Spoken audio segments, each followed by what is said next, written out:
Good morning लोगोफोर नोंथांमोनखौ आंनि चेनेलाव बयखौबो बरायनाय जाबाय आसा खालामो नोंथांमोना मोजाङैनो दं आरो नोंथांमोना जुदि आंनि चेनेलाव गोदानबा अननानै चेनेलखौ साबस्क्राइब खालामदो आरो बे साबस्क्राइब बटन गाहायनि साबस्क्राइब बटनखौ थुनानै होदो आरो खाथियाव थानाय नटिफिकेसन बे बेल आइकनखौ नोंसोरो थुनानै होदो जाहाथे बिदिनो गोदान भिडिअसखौ नोंथांमोना नुनो हायो। दिनैनि भिडिअआ जाहैबाय बे मोनसे साख्रिनि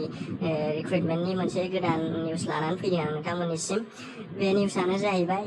Assam state rural livelihood mission ASRLM होननायनिफ्राय बियो मोनसे भेकेन्सि ओंखारनाय जादों आरो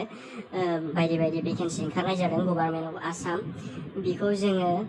फै नायनानै लादिनि भिडिअखौ जोबजासिम नायदो नोंथांमोना बोरै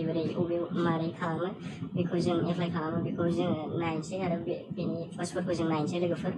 फैदो जोङो गुगोलावहायनो जों थांगोन लेपटप बा मबाइलाव जिखुनु जों गुगोल ब्राउजारावहाय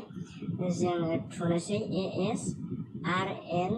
खौ जों थुगोन। बेनि उनाव जों थुगोन रिक्रुटमेन्टखौ जों थुगोन ओमफ्राय जोङो 2020 होगोन। जों 2020 होगोन लोगोफोर नै 2020 बेहाय दंफैखायो जों बेहाय थुनोसै क्लिक खालामदो 2020 आव। बेनि उनाव जोङो बेबादिखौ नुगोन जोङो गाहायाव नै जोङो https://asrlms.assam.government.in बेखौ जों नुबाय लोगोफोर। नैबेखौ नायदो रिक्रुटमेन्ट एन्ड केरियार बेखौ जों नुबाय नै Assam state rural livelihood mission ASRLM government of Assam India. दा जों बेखौ नुगोन लोगोफोर। दा जों बेनो मेन वेबसाइटआ बेहाय मानोना बेनि गभर्नमेन्ट इन्डियानि साइन दङ आरो लोगोसे नैबेहाय assam.government.in बेनो नटिफिकेसन लिरनाय दं नै ASRLM बेहायनो जागोन आरो गाहायफ्राव नोङो बिसोर नुगोन बिदिनो गुबुन वेबसाइटफ्राव बेनि नटिफिकेसन फैदों जानो हागौ नाथाय बेनो फार्स्टनि बे मेन वेबसाइटआवनो जों थुगोन लोगोफोर। बेहाय जों थुदो। थुखांनायनि उनाव जों नैबेबादिखौ नुगोन government of Assam panchayat and rural डेभेलपमेन्टनि आन्दारावनो जागोन बे लोगोफोर। आसाम स्टेट रुरेल लिभलिहुड मिशना panchayat and rural development PNRD ना मा होनो बेनि आन्दारावनो जायो। दा जोङो बेहाय जों मेन वेबसाइटआव फैबाय जों गाहायाव स्क्रल खालामबोनि लोगोफोर एसे गाहायाव फैबानो नै जों बिदिखौ नुगोन नटिफिकेसनखौ जों नुगोन रिक्रुटमेन्ट एन्ड केरियार बेहाय लिरनाय दं। बेनि गाहायाव नटिफिकेसन दं निउ बे निउआनो गोदान बे गोदान भेकेन्सिनि साख्रिनि बे निउसआ बेहाय नुगोन। नटिफिकेसन रिगार्डिं रिक्रुटमेन्ट इन ASRLM आन्डार NRETP डेटेड 5/5/2020 बेहाय बिदि होनाय दं लोगोफोर नै 5/5 आवनो बे 5 मेआवनो जुदि बे मोनसे नटिफिकेसना ओंखारनाय जादों रिक्रुटमेन्टनि बे निउसआ। दा जोङो बेहाय जों थुनानै नायनोसै। जों थुबाय लोगोफोर। बिदिनो डाउनलड अपसन फैयोबा नैबादि थुनानै डाउनलडखौ नोंसोर थुदो। डाउनलडखौ थुनाय लोगो लोगो नैबेबादि फर्मेटआवहाय फर्मआ डाइरेक्ट फैगोन आरो नुजाफैगोन आरो बेहाय गभर्नमेन्ट अफ आसाम लिरनाय दं एडभार्टाइजमेन्ट लिरनाय दं online applications are invited for engagement of following professionals on contractual basis in Assam state rural livelihood mission society for the project period of national rural economic transformation project NRETP। दा बेहाय होननाय दं कन्ट्रेक्चुअल बेसिसाव बे भेकेन्सिसफ्रा ओंखारनाय जादों। प्रजेक्टआ नैबे NRETPनि आन्दारावहाय जागोन ASRLMनि बेहाय जों पस्टफोरखौ नुनो मोनसिगोन नै लोगोफोर बेसेबां बेसेबां पस्ट दं जों नायनो हागोन। लोगोसे बे पस्टनि कड नाम्बार एप्लाइ होनायफ्राव बे कड नाम्बारखौ नोंथांमोना थुनांगोन। बेहाय नै एस होनाय दं लोगोफोर नैबेहाय लेभेल दङ स्टेट लेभेल बेयो लोगोफोर आरो नैबे नाम्बार अफ भेकेन्सिस 1 नोंथांमोना नुगोन। रिजार्भेसन केटेगरि दङ बेहाय क्वालिफिकेसन एक्सपिरियेन्स लास्टआव होनाय दं सेलारि बायदि बायदि पस्टनि गावबा गाव सेलारिखौ होनाय दं। गाहायसिम जों बोबोगोन नैबेहाय बोबोनानै जों नुगोन 11था ओंखारदों पस्टफ्रा। बेहाय जोङो फार्स्टनिखौ नायनोसै लोगोफोर। नैबे स्टेट प्रजेक्ट मेनेजार होनाय दं नाम्बार 1आवनो value chain and forward linkage. बे स्टेट प्रजेक्ट मेनेजारा जाहैबाय पस्ट क'डआ जाहैबाय 401 इयार्सआ जाहैबाय 32 to 45 इयार्ससिम। लेभेला जाहैबाय स्टेट भेकेन्सिस जाहैबाय बियो रिजार्भेसन केटेगरि UR1 आरो बेहाय जाहैबाय नै क्वालिफिकेसना पोस्ट ग्रेजुवेट डिग्रिखौ बिनाय जादों। ओमफ्राय एग्रिकालसार मेनेजमेन्टआव बिनाय जादों agriculture business management rural management in rural marketing or MBA in marketing.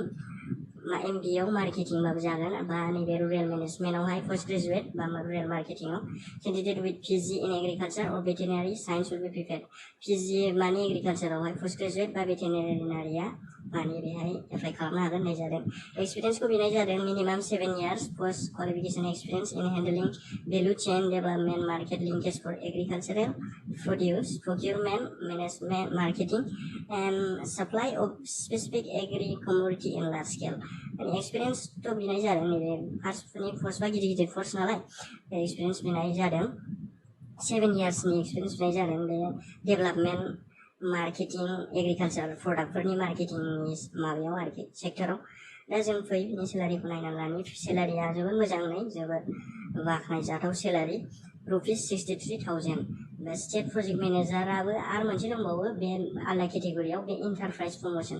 बे इन्टारप्राइज प्रमोसनाबो नै गुबुन बिदिनो एज लिमिटफ्रा 32 to 45 स्टेट ओमफ्राय number of vacancies 1 reservation category UR1 क्वालिफिकेसना बिनाय जादों बेहाय MBA in finance rural management marketing supply chain management or CA ICWA CAआबो होनो हागोन बेखौ MBA नांगोन फाइनान्सआव रुरेल मेनेजमेन्टआवहाय मार्केटिंआव नङाबा CA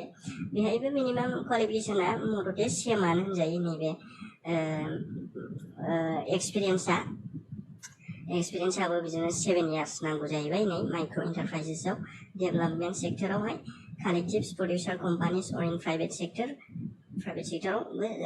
एक्सपिरियेन्सखौ होनो हागोन लोगोसे नैबे मेनेजमेन्ट रल प्रभाइडिं बिजनेस एडभाइजारि सार्भिसेसआवबो एक्सपिरियेन्सखौ बिनाय जादों लोगोफोर नैबेहाय नायनो हागोन नै सेलारिया जाहैबाय बेनाबो 63,000 मथथे सेमानो स्टेट प्रजेक्ट मेनेजार आरो मोनसे दंबावो नै फ्रेमवार्क एन्ड जेन्डार बे जाहैबाय जेन्डारनि खोमा बे वुमेनफोरनि बा आं मोनथिला बेखौ नैबेहाय जों फरायलांदिनि एज लिमिटआ बेनाबो 32 to 45 सिम होनो हागोन लेभेला जाहैबाय आसाम नाम्बार अफ भेकेन्सिसआ जाहैबाय बेनाबो मोनसे रिजार्भेसन केटेगरि आनरिजार्भआव मोनसे दङ क्वालिफिकेसना जाहैबाय post graduate degree in rural development rural management नङाबा मास्टार इन ससियेल वार्क नङाबा वुमेन स्टाडिस बे होनाय दं नै पोस्ट ग्रेजुवेट नङाबा नों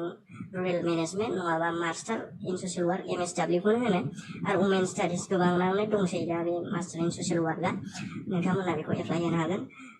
एक्सपिरियेन्सखौ बिनाय जादों 7 years post qualification experience social डेभेलपमेन्टआव एक्सपिरियेन्स 7 year जेन्डारावहाय SSC federations in rural context with experience of designing planning and implementation in large scale social development projects of government and non-government organization at state level दा बिदि होननाय जाहैदों एक्सपिरियेन्सआ बेबादि सेक्टरफ्राव बिनाय जाहैदों नोंथांमोना फरायनो हागोन बेनाबो मान्थलि सेलारियानो जागोन 63,000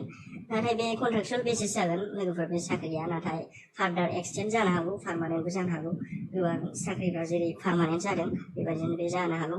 ओमफ्राय प्रजेक्ट मेनेजार दङ capacity building project manager insurance pension जों नायलांसै गाहायसिम प्रजेक्ट मेनेजार दं अर्गेनिक भिलेज दा बेफ्राव मिनिमाम नै डिग्रिफोरखौ आरो एक्सपिरियेन्सफोरखौ होनाय जाखादों सेलारिफोरखौ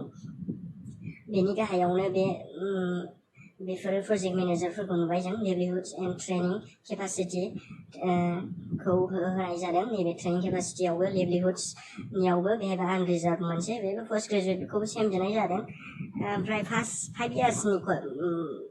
एक्सपिरियेन्स नांगौ आरो बेहाय खमसिनखौ बिनाय जादों एक्सपिरियेन्सखौ 49,000 सेलारि यां प्रफेसनेल बे गाहायनि बेहायबो जों नुनो मोनो नै यां प्रफेसनेलावहाय बेसेबां पस्ट दं बेखौ नायनानै लानोसै बे जाहैबाय 7 post UR आनरिजार्भआवहाय 4टा थागोन बेनि माबाफ्रा आनरिजार्भआवहाय OBCआवहाय 2 थागोन ओमफ्राय ST फ्रेन्सनि थाखाय मोनसे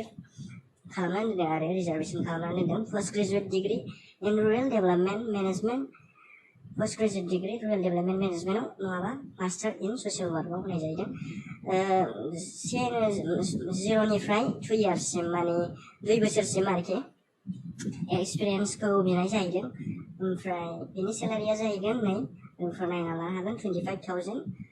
मान्थलि 25,000 बेनि उनाव डिस्ट्रिक्ट फांसनेल एक्सपार्ट नन फार्म दङ बेनाबो बिदिनो MBA in finance business rural management बिदों मार्केटिं अर CAICWA CA नङाबा ICWA बिदिनो एक्सपिरियेन्सफोरखौ बिनाय जादों 35,000 बेनि सेलारि लोगोफ्रा आरो नै गाहायाव जों नायनो हायो लास्ट मोननै दंबावो लास्ट मोननैयावहाय होनाय जाहैदों ब्लक कअर्डिनेटर नाम्बार 10 आवहाय अर्गेनिक फार्मिंआवहाय बे जाहैबाय 410 बेनि जाहैबाय एज लिमिटआ 23 to 42 years ब्लक लेभेलाव जागोन बियो साख्रिया ओमफ्राय बेनि पस्टआ जाहैबाय 20 बेहाय नै बिदिनो गोबां दं एसटि फ्लेन्सनि थाखाय मोननै दं एससि ओबिसि एसटि फोरनि थाखाय मोनसे आरो बेनि डिग्रियानो जाहैबाय क्वालिफिकेसन नांगौआनो जाहैबाय एग्रिकालचारेल साइन्सआवहाय बिनाय जाहैदों ग्रेजुवेट डिग्री बिनाय जाहैदों नङाबा फरेस्ट्रि नङाबा रुरेल डेभेलपमेन्ट नङाबा रुरेल मेनेजमेन्टआवहाय नङाबा ससियेल साइन्सआवहाय ओमफ्राय क्वालिफिकेसन बेहाय मिनिमाम 1 year एक्सपिरियेन्सखौ बिनाय जाहैदों आरो preferably in livelihood development project promoting organic production systems and allied activities based livelihoods माने बे लिभलिहुड डेभेलपमेन्ट प्रजेक्टआवहाय एक्सपिरियेन्स बा अर्गेनिक प्रडाक्शन सिस्टेम्स नङाबा बे एग्रिकालचार लाइनावहायनो आरो बेखौ बिनाय जाहैदों बेनि सेलारिया जाहैबाय 21,560 जागोन लास्टना ब्लक कअर्डिनेटर फरवार्ड लिंकेज बेनाबो बिदिनो ब्लक लेभेलाव जागोन बेना पस्टआ मोनसेल' बेबो एसटि ओइस रिजार्भ दङ बिदिनो ग्रेजुवेट बेनि क्वालिफिकेसन्सफोरा बिदिनो सेम टु सेम नाम्बार 10 बादिनो जाहैबाय सेलारियाबो बेना सेम बेजोंनो ₹21,560 लोगोफोर जों नुबोबाय नै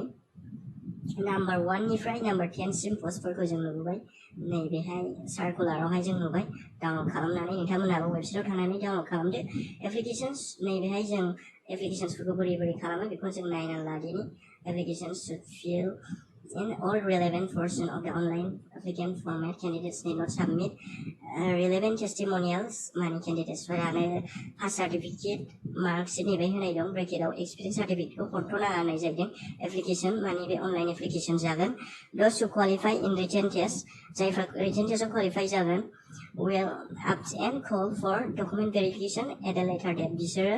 document verification थाखाय उनावहाय लेंहर जानाय जागोन candidates who fail to submit required documents during the time of verification or do not possess the required qualification or experience their application will be rejected होननाय जाहैदों नैबेहाय होनाय दं instructions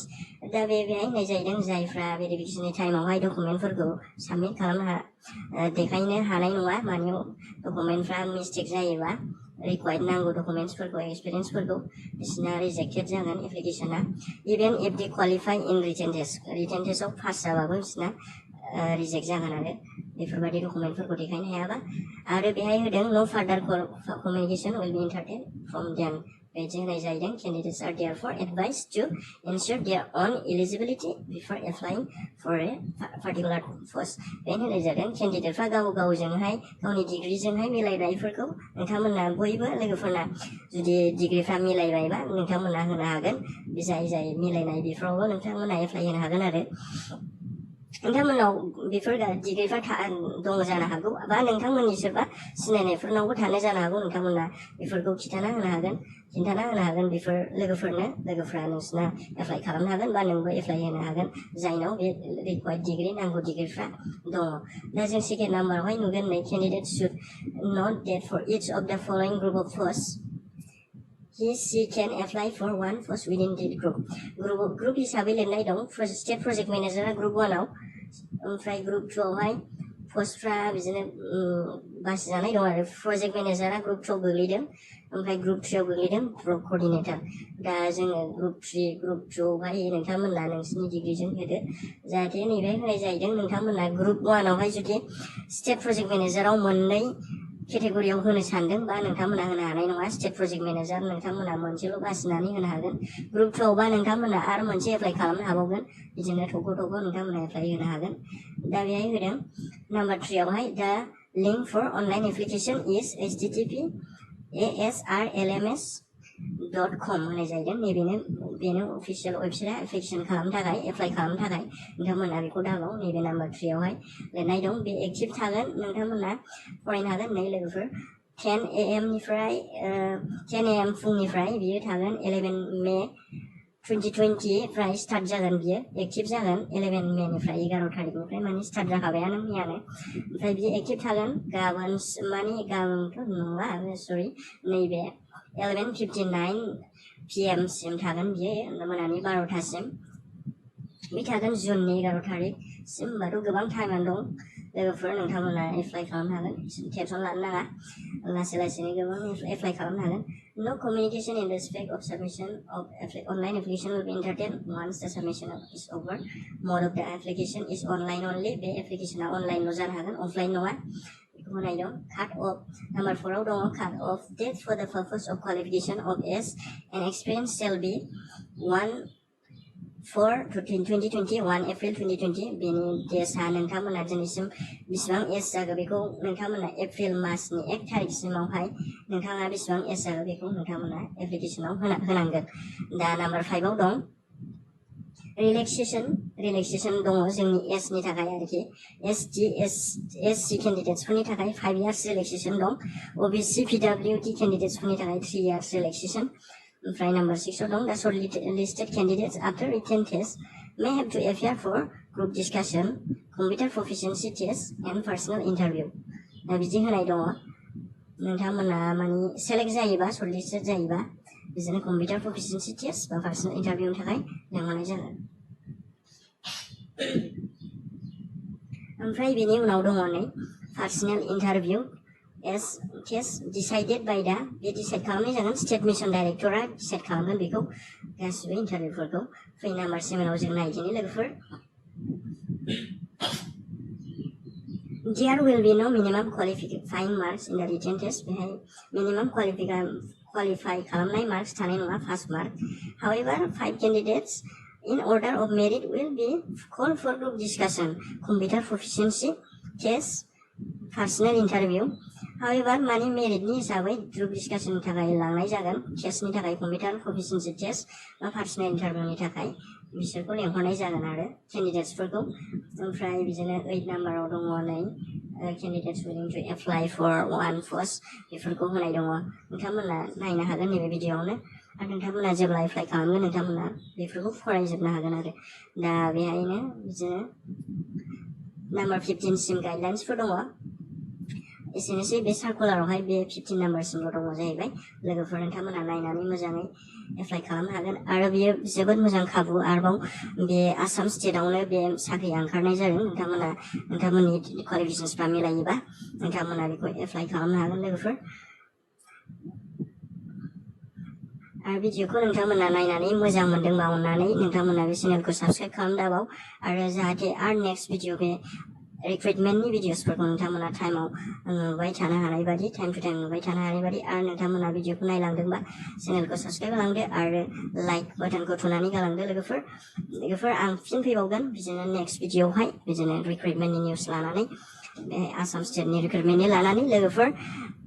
एसेनोसै लोगोफोर गोजोन्थों थेंक इउ